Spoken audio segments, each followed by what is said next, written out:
Half a day students, I am Governor Lou Leon Guerrero. You all have been through a year of big changes. We've had to adapt and make big changes to keep our families and our island safe. But with change comes opportunity and a chance to try new things like PBS University. While Lieutenant Governor Josh Tenorio and I will continue to do our part to keep our island safe, you students have a part to play as well. Your part is to keep learning and to keep up with your lessons.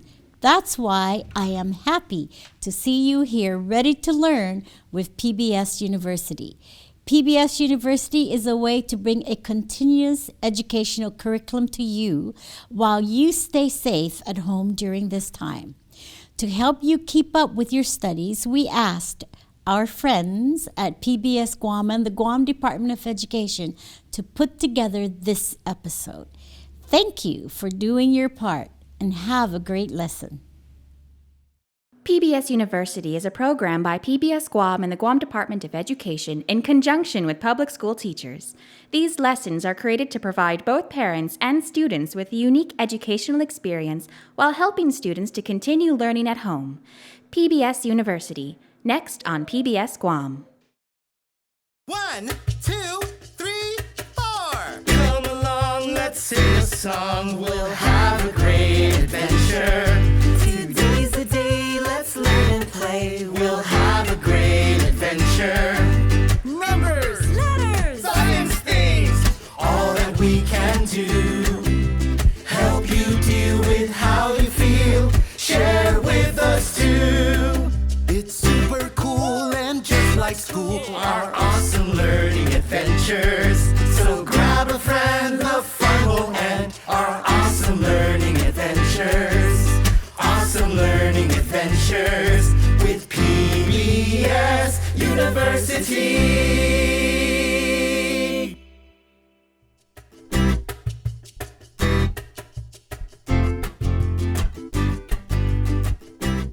Talofa, friends!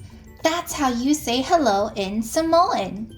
My name is Mrs. Martin, and I will be your first and second grade teacher for literacy. Today, we will be continuing nouns, reviewing singular and plural nouns, and focusing on how to use plural nouns. First, let's look at our learning targets. Your first learning target is, I can determine whether a noun is singular, one, or plural, more than one. Your second learning target is, I can tell when to add an S or ES to make a noun plural. Okay, now let's review. First, what is a noun? A person, place, or thing. That's right. A noun is a person, place, or thing. Okay, so now that we remember that, what is the difference between a singular noun and plural noun? Singular means one, and plural means more than one. You are so smart. I'm so proud of you for remembering these things. A singular noun means only one noun, while a plural noun means more than one. Good job.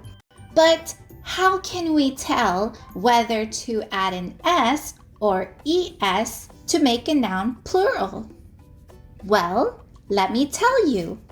For most singular nouns, all you have to do to make it plural is add an S. For example, to make the singular noun shell a plural noun, just add an S and it becomes shells. To make the singular noun tree a plural noun, add an S and that becomes trees. So how do we know when it's time to add an ES? Well, if the noun ends with O, S, SS, X, Z, CH, or SH, then you would add an ES to make it plural. For example, to make the singular noun watch a plural noun, you would add an ES to make it watches. To make the singular noun fish a plural noun, you would add an es, and that becomes fishes.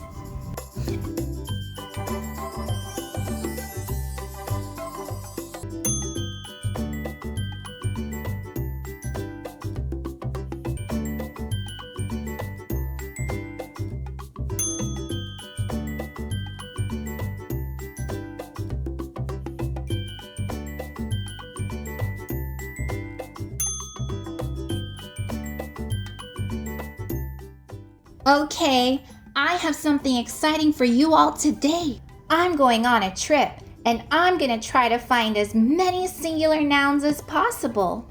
And our challenge is to figure out whether we would add an s or es to these singular nouns and make them plural. Can you help me, boys and girls? Sure thing. So here's what we're going to do. We're going to go on a plane ride. We will see many things that people usually see when they go for a plane ride. Remember, we're going to try to find as many singular nouns as possible and turn them into plural nouns. Are you ready? All right, I'm so excited to go on this trip, and I'm so glad that you're going to come with me. Let's go! Boys and girls, do you see what I see? A passport and a ticket. In order to make this a plural noun, we add an s, and it changes to passports and tickets. Look, it's an airplane. And I think I see something on that plane. Do you see it? It's a singular noun. A cross. To make these into plural nouns, we add an s and then an es, and it turns into airplanes and crosses. Ooh, look at this one. Do you know what it is? It's a wing. And in order to make this a plural noun, we added an s, and that turns into wings. Good job. Oh, look, it's a window. To make this into a plural noun, let's add an s, and that turns into windows. I know what that is. It's a conveyor belt. And I also see a luggage. To make this plural nouns, we add an s, and it turns into conveyor belts and luggages. Look at this sign and an arrow. Let's add an s to make it plural. Signs and arrows. Oh, look, an escalator. Sometimes I need to hold my mommy's hand to go up the escalator. Let's make it a plural. Escalators. Oh, look, a passenger. She just got off of the plane. Let's make this word a plural noun. Add an s, and that turns into passengers. Have you ever been to an airport? How can we make this a plural noun? Yeah, add an s. Airports. That was such a fun adventure. Fafatai, boys and girls. That's how you say thank you in Samoan. I'm so glad that you were able to join me for that challenge, and I hope that you had fun with me today. I will see you next time for more literacy. Take care and be kind.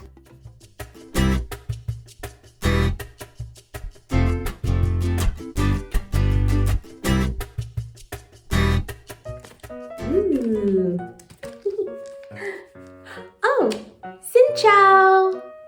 Xin chào is how you say hello in Vietnam. Xin chào, girls and boys. I'm Mrs. Guerrero, and I'm here to teach math for 1st and 2nd grade. I just got this letter in the mail today. It's from a friend who is a magician. Do you know what a magician is? Yes, it's a person who does magic. Let's see what's inside. Ooh. Okay. We've got this. Oh, we have this subtraction problem. With these steps to follow. Interesting. And there's these 3 envelopes. I wonder what are those for? Oh, and there's another letter here. It's the instructions. I think we should read the instructions first.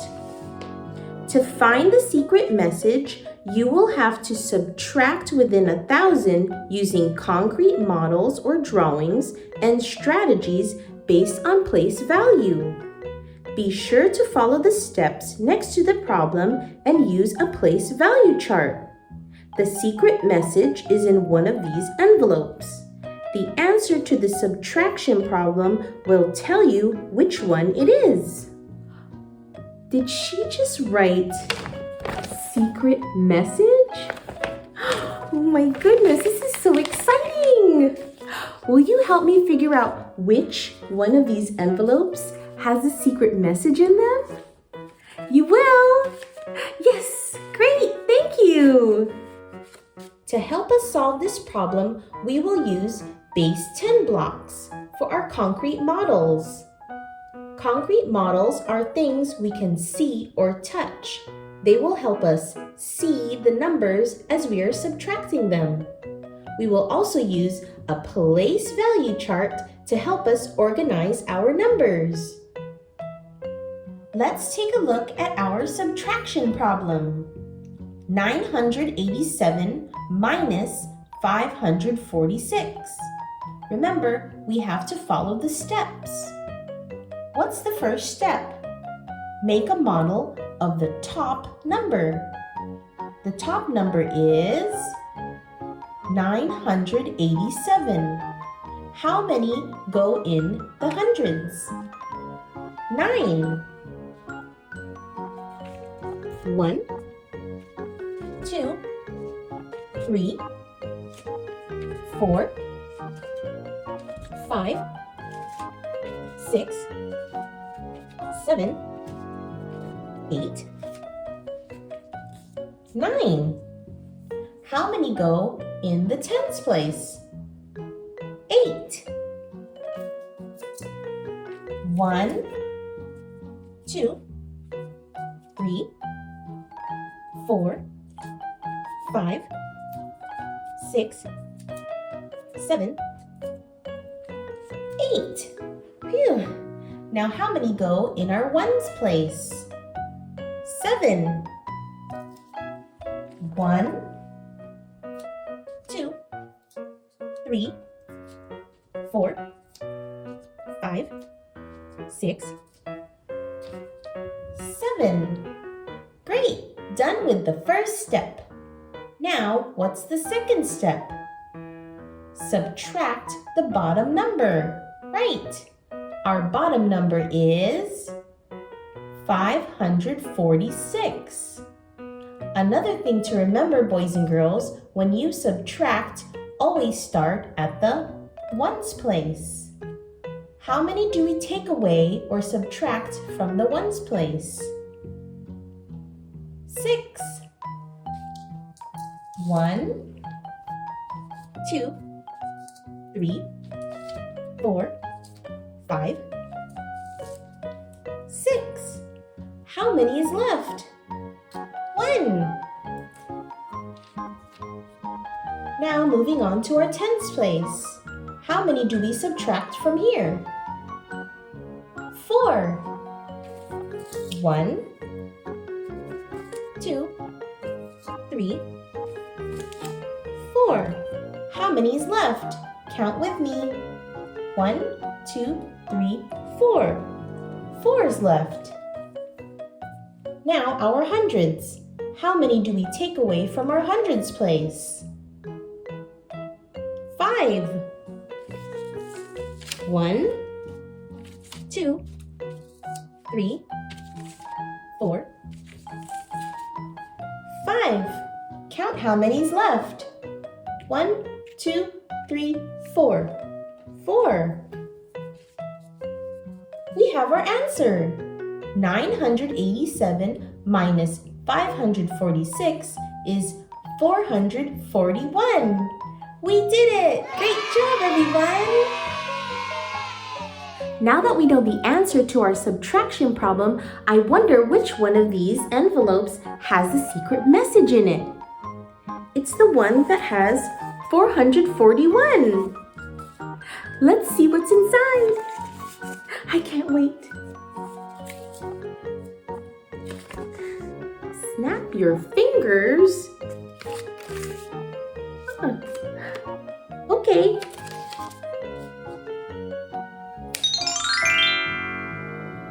Cookies! Oh my goodness! What an awesome surprise and magic trick! My magician friend is so clever, just like you girls and boys. Would you like some? Here you go. Yummy! Well, that's all the time I have left today. I hope to see you soon. But in the meantime, always remember, work hard and be kind. Thanks so much for helping me today. Bye!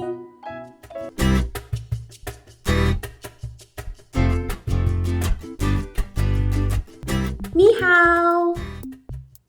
Ni hao is how you say hello in China. Ni hao, girls and boys. I'm Mrs. Guerrero, and I'm here to teach science for 1st and 2nd grade.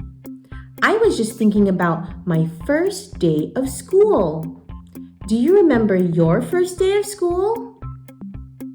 I remember I was so nervous. I didn't know where my classroom was or who my teacher will be, and I even had to make new friends. But as the days went by, I kept going to school, and I learned where my classroom was, and I even learned to follow rules and listen to my teacher. And best of all, I made new friends. I adapted to my new environment. Did you know that humans aren't the only ones who have to adapt? Animals also have adaptations. For animals, adaptations are the special features they have that help them live or survive in certain places or habitats. Let's talk about 2 types of adaptations: behavioral and physical. Behavioral adaptation is something an animal does. Animals behave in a certain way to help them adapt in their environment.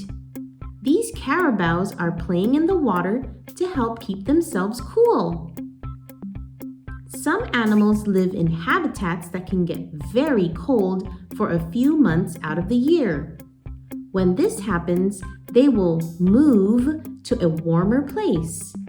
This is called migration. Monarch butterflies migrate to the south or west during autumn time because they need to keep warm to stay alive. Some animals also adapt to cold weather by staying in one place and sleeping for a long time until it becomes warm again. This is called hibernation. Bears hibernate to survive the cold winters where they live. To prepare to sleep a long time, they will eat up to 90 pounds of food every day before winter. There are also some animals that adapt to living in very warm weather by only going out at night because it's cooler. This means they are nocturnal, like this desert owl. They stay hidden in burrows during the day and then wake up to hunt at night. Physical adaptations are special body parts that help a plant or animal survive in an environment, like this peacock using its feathers to scare away predators and to attract a mate. Sloths have very sharp claws to help them climb up the rainforest trees where they live. Ducks have webbed feet to help them swim to find food. Sharks have gills to help them breathe and live underwater. and giraffes have long necks to help them reach very tall trees and eat all the yummy leaves on top. Camouflage is another physical adaptation, and it's my most favorite. Camouflage is when an animal uses its colors to help it hide or blend into its environment. It helps them avoid predators and helps them catch their food. It's like hide and seek. Look at how this octopus changes her color to move around secretly on this rock. She's so good at hiding. Do you see this frog hiding on this leaf? I bet you can't find the lizard hiding on this tree trunk. Animals are so cool! Let's review. Behavioral adaptation is something an animal does. And physical adaptations are special body parts that help a plant or animal survive in an environment. Let's see if you can tell which kind of animal adaptations these are. Shout it out if it's behavioral or physical. Are you ready? Awesome! A duck's webbed feet. That's right, physical. An owl sleeping during the day? Yep, behavioral. How about a fish's gills? That's physical. A leopard's spots? Yes, physical again. How about migrating birds? Behavioral, you're doing great. Hibernating bears? Behavioral is correct again. How about a giraffe's long neck? Yes, physical. And lastly, a carabao taking a swim to keep cool. You got it. That's behavioral. Great job, girls and boys. You did it. Next time you see an animal, try pointing out its adaptations that it might have to survive in its habitat. And remember, if you are ever in a new environment or situation, always remember that you can change or adapt so that it works out for you. Well, that's all the time I have left today. I had so much fun learning with you. I hope to see you next time, but in the meantime, always remember, work hard and be kind. I'll see you later. Bye!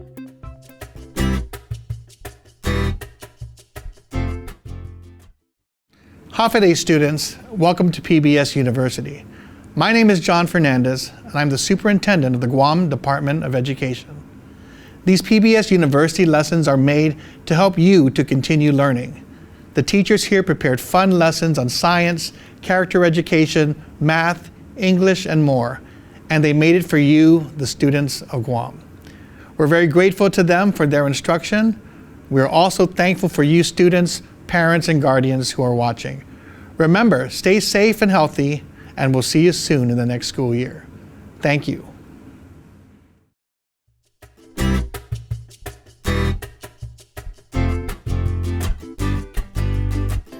Konnichiwa, friends! That's how we say hello in Japanese. I'm Mrs. Pegorito, your first and second grade social studies teacher. Can you say konnichiwa? Great job! I'd love to go to Japan one day. But I'd have to take an airplane because Japan is another country. It's one place that I can't travel to every day. But I do travel to many places on a daily basis. For example, I go to school, the grocery store, Sometimes I go to the library. What are some places you travel to regularly? I travel to my grandma's house and the mall. I travel to sometimes restaurants and playgrounds. Wow! That sounds exciting! You must travel in different directions every day. I also walk to my neighbor's house sometimes. I may have to take a left or right to get there. When I walk back home, I travel in another direction. You must travel in different directions throughout the day. Cars, buses, airplanes, and other vehicles travel in all sorts of directions. We use these special words to name the directions we travel.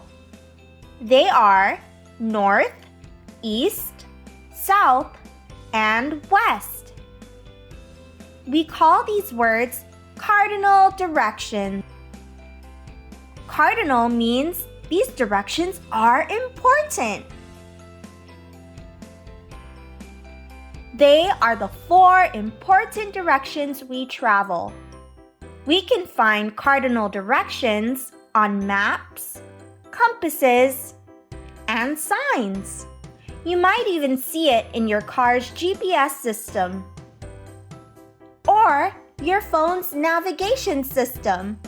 Cardinal directions help people get from place to place. For example, in Guam, we have villages in the north and villages in the south.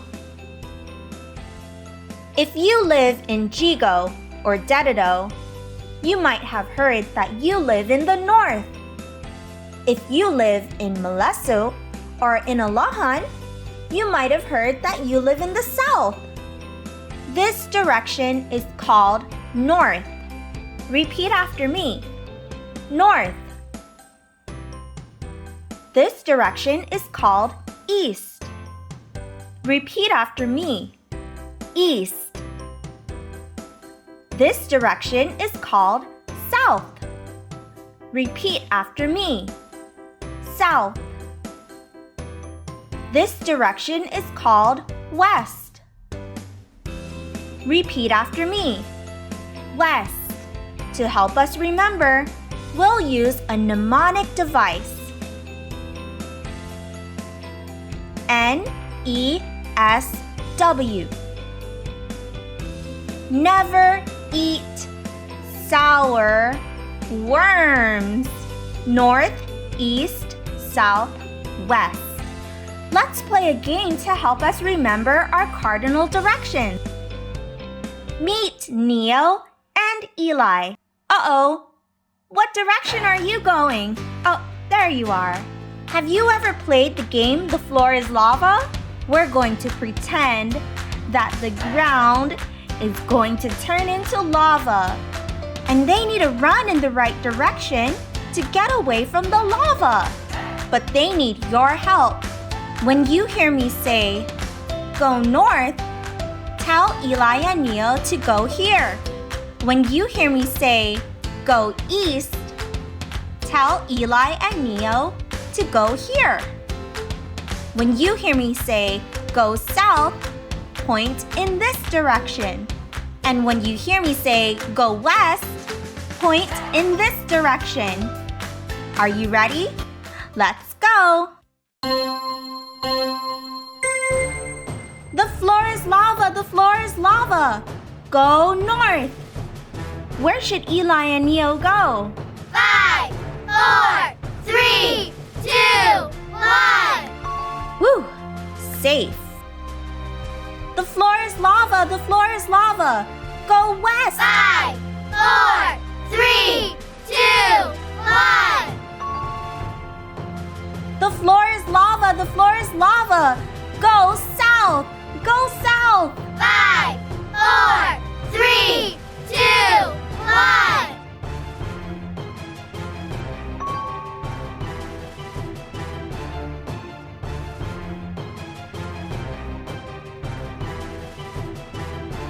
The floor is lava. The floor is lava. Go west. 5, Go west. 4, 3, 2, 1. They're safe.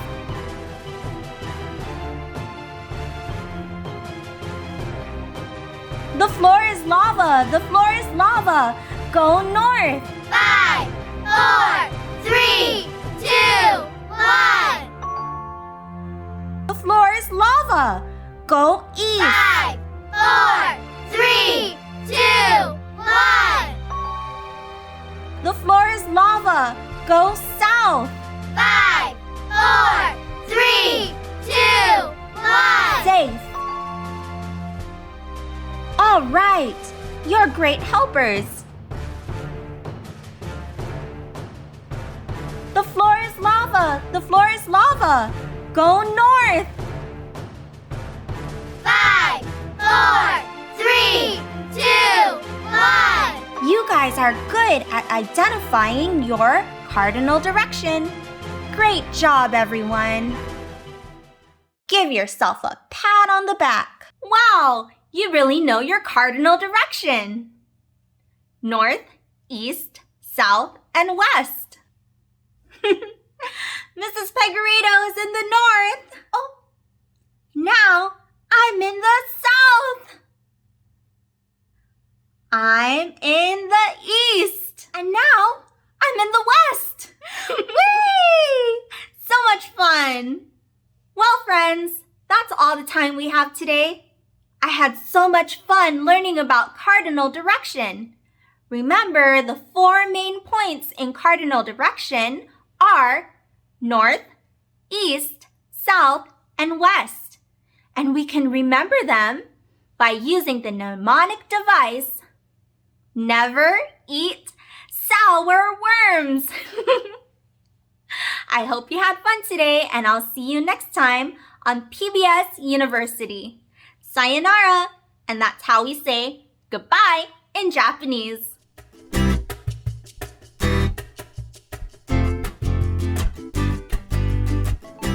Buenas and Hofade, my friends. Hello. Welcome back.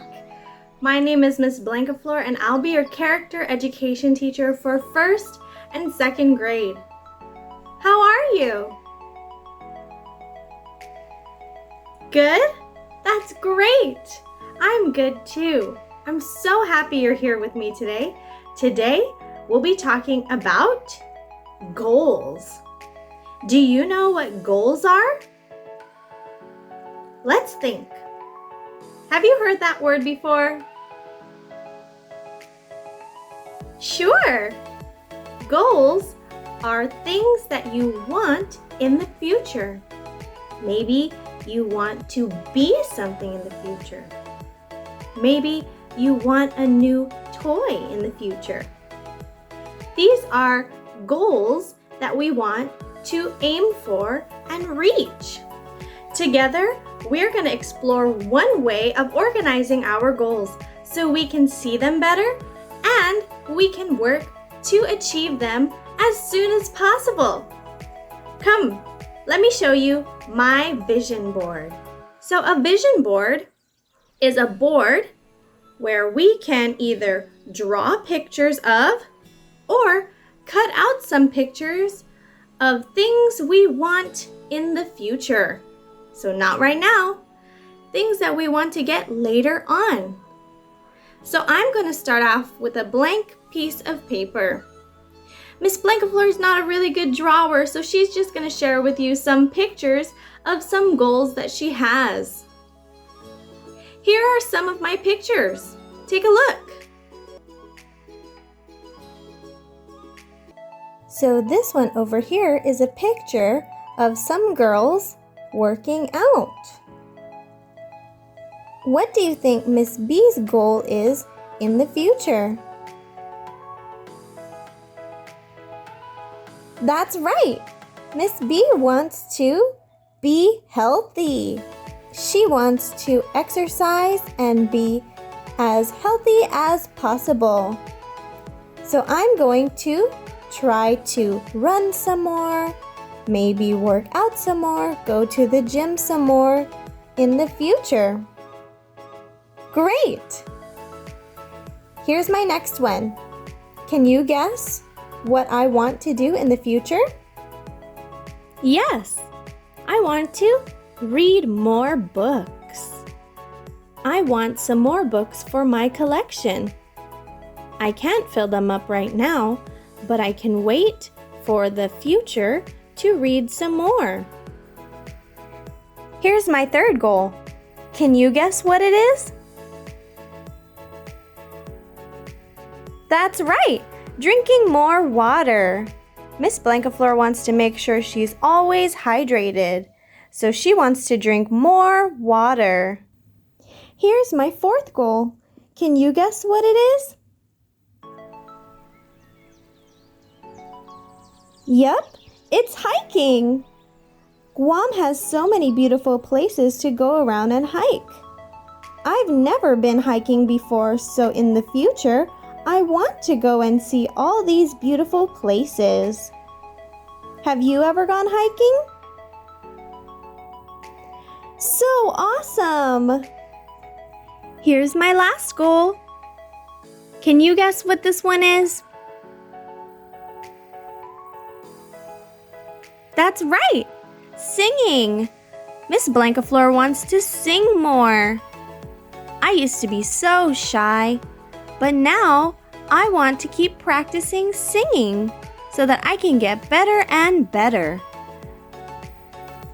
Now that you've seen my example of what a vision board is, it's your turn now to create your own vision board so that we can organize your goals for next year. Take out a sheet of paper. You can draw, so you can also take out a pencil, a crayon, or a marker, something to draw with. Or you can look around for magazines and newspapers that have pictures of some things that you might want in the future. So take out your piece of paper, and here are some guiding questions for you. Think about, what do you want to do? Is there something that you want to do that you can't do right now? Maybe you don't know how to ride a bike, and you want to ride a bike. That's something you can do in the future. The next thing I want you to think about is, what do you want to be? Do you want to be a doctor when you grow up? Do you want to be a dancer? What do you want to be? And the last thing I want you to think about is, what do you want to have? Is there a new toy that you want? Do you want new shoes? What do you want to have later on? Think about these questions, find some pictures, or draw your own pictures on your vision board. And don't forget to write your name. All right, well, I'll give you some time to put together your vision board, and hopefully you can use it to reach your goals. Try to find as many pictures as possible and fill up your vision board. There is no limit to how many pictures you can draw or paste. I'm so excited to see what yours looks like. Don't forget to share your goals with your family members and friends. I'm sure they're excited to see what you have planned for the future. I hope you had so much fun learning about goals and goal setting and vision boards with Miss Blankafleur. It was so fun to share all my ideas with you, and I hope that you have so much fun creating your vision board. Remember, aim high, because you can do whatever you put your mind to. I'll see you all next time, friends. Adios and goodbye.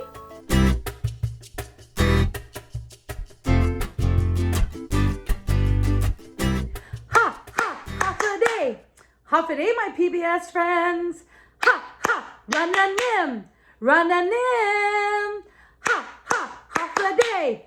Half a day, my PBS friends, and welcome to CHamoru time.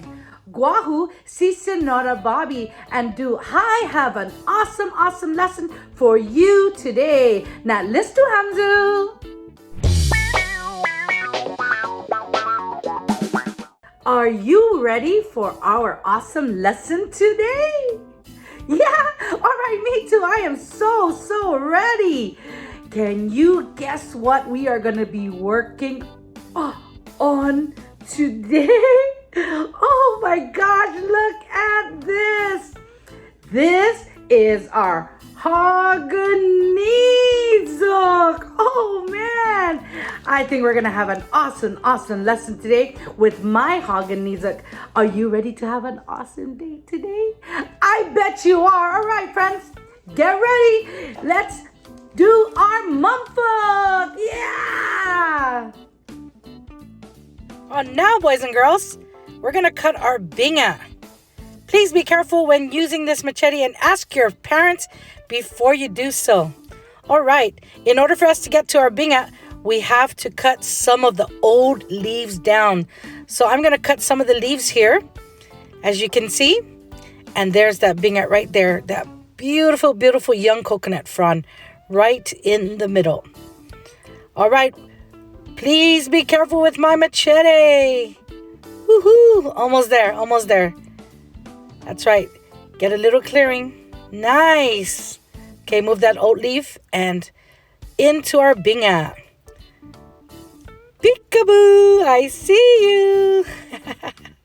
All right, so this is what I got from that beautiful coconut tree. This is our binga, as you can see.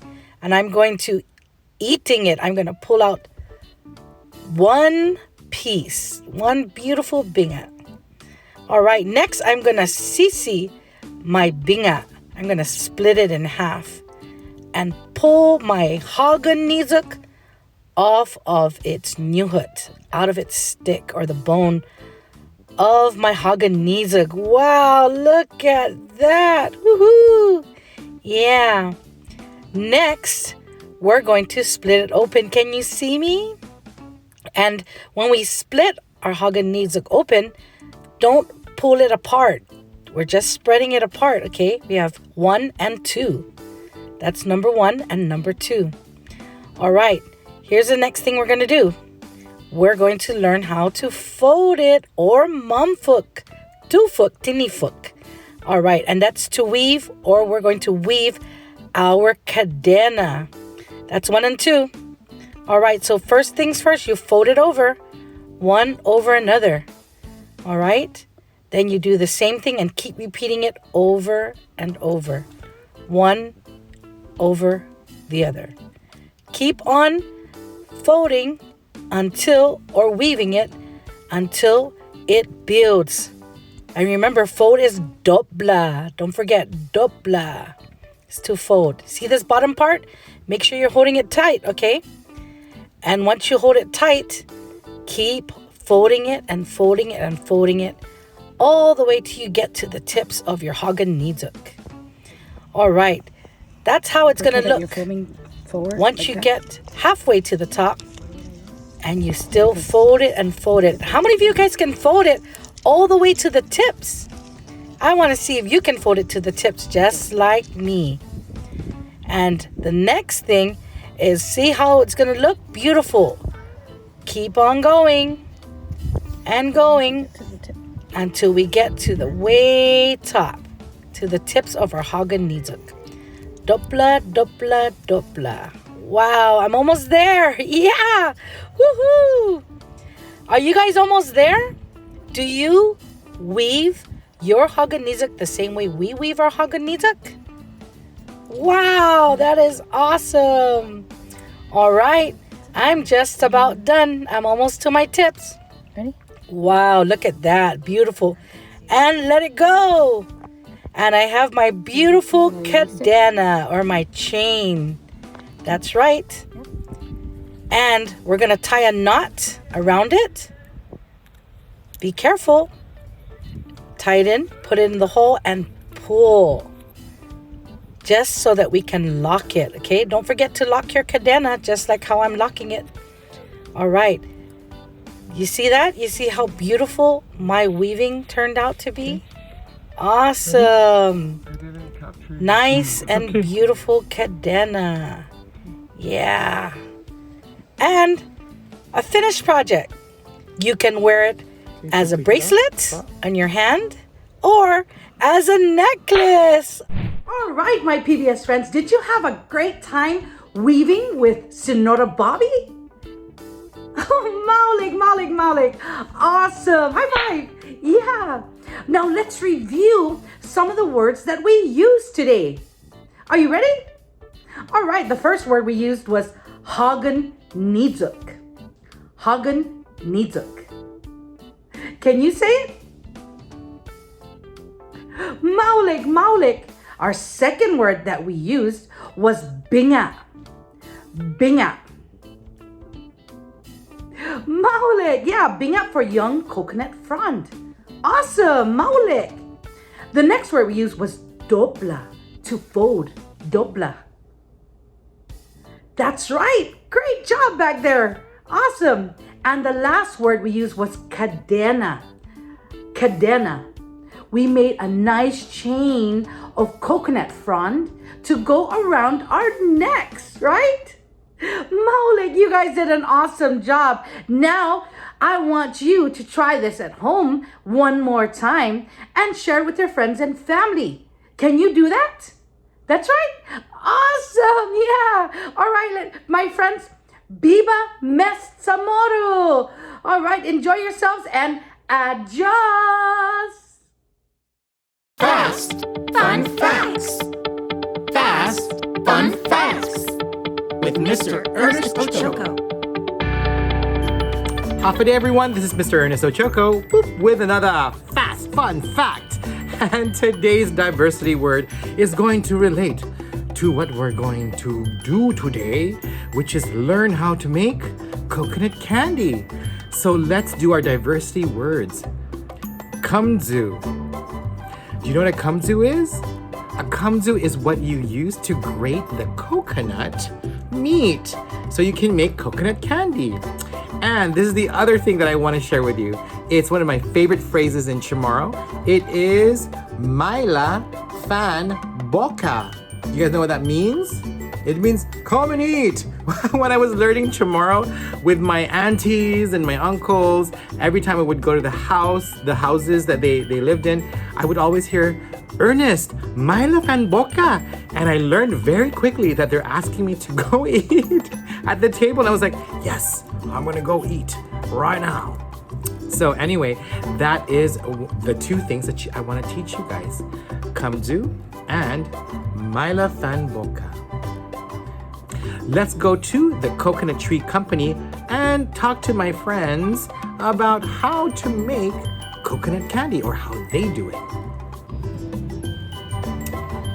Hey guys, I'm here with two of my friends. This is Dane and Nina. What we're gonna do today is we're gonna show you the ingredients to create coconut candy. So one of our ingredients is obviously coconut. Yes. Ooh, coconut. Did you grate that yourself? Maybe. Yeah, I saw him like climbing the coconut tree. Yeah. Okay, and next, Nina, can you grab another of the ingredients? Alright, so we have our sugar. Ooh, sweet, just like me and you. Aw, that's cute. That's a lot of sugar. That is a lot of sugar. Yeah, so we do need some sugar in it because we're gonna make a huge batch, right? Yes. The next one is Some water. ooh. Let's bring that all the way up so that we can all see. Ooh, fresh, cool, clean water. Okay, and the next ingredient will be Salt. It looks just like sugar, but it's But it's salty. different. But Yeah, it's salty. But it's salty. yeah. Okay, and the next one is Corn syrup. corn syrup. That's also sweet, isn't it, Dane? Yes, it is. So tell us the process, Nina. What do we start with? Well, first off, we have to put all of the ingredients into our pot. Then we turn it on. Once it starts to boil. We can add in another ingredient that we missed. Ooh, what's the ingredient that we add in, Dane? Milk. Yum. Yum. And I'm sure that's a special kind of milk, right? It is. Okay, so we put that in. And then we mix it with a whisk. Mix it all up. Make sure that everything is mixed together and it gets out to a nice creamy color. Then what happens after that? Once it boils, we put it in our pan. So before we handle the coconut, we have to put on the safety equipment. You're gonna help me out with that? Yeah. I'm only using one hand because I'm using the camera. All right, here we go. That's good. Okay. We're good. Woo. Nice and smooth and ready for the mixture. Okay. And then once we're done, what do we do with the mixture? Then we gotta pour it into our pan and make sure to mix it all together. Cool. Awesome. And then after it's all boiling, because I'm guessing right after that we have to get it to boil. Yeah, we gotta put it on the stove and make sure that it gets all nice and candy-like. So it turns brown, right? Yeah, it gets all caramelly and then it actually turns into candy. And then let's see the finished product. Can you show me one of them? It's nice and golden. Ooh, that looks so delicious. And can I try it? Yes, Am I allowed? Of course. Okay. Let's see if I can put this. I'm gonna be very slick and put this in my mouth. Wow. It's good, right? It's super delicious. Perfect. Oh my god. Yeah, yummy. It's like eating heaven. Okay, well, that's the process of creating coconut candy. Bye, guys. Bye. Cool. I really enjoyed learning about the different ingredients that you can use to make coconut candy. And I'm definitely gonna go back to Coconut Tree Company to buy some delicious coconut candy. This is Mr. Ernest Ochoco with another Fast Fun Fact. Bye, everyone. Bye, La Fan Boca. Let's go eat. It's a good thing to eat. Bye.